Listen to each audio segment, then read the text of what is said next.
Hello everyone, how are you doing? This is MD Tech here with another quick tutorial.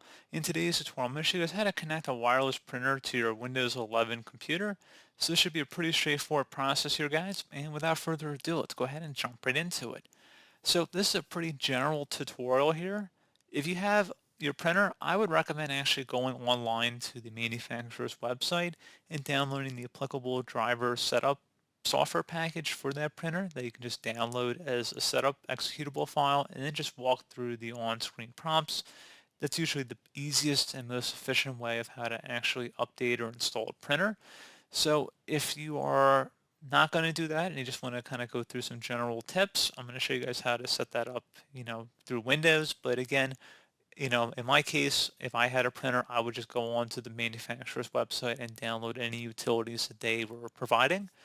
So anyway, in the search menu, we're going to go type in settings.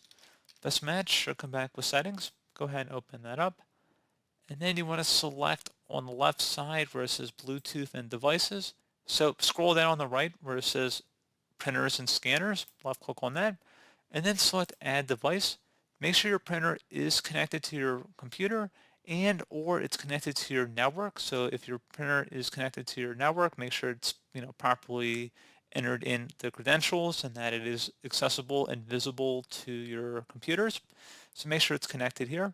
You may also want to make sure network and sharing settings are enabled on Windows here as well. So if you minimize out of here, and you open up the search menu, type in control panel. Best match should come back with control panel, so go ahead and open that up. Set your view by to category view and select network and internet.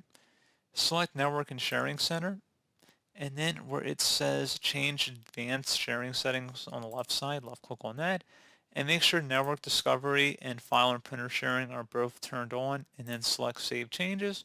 And that would be if you're using a wireless printer trying to share your printer with other computers on your network. So definitely something I'd recommend enabling if you plan on doing so. Pretty straightforward, guys. And as always, thank you for watching this brief tutorial. Do hope I was able to help you out, and I do look forward to catching you all in the next tutorial. Goodbye.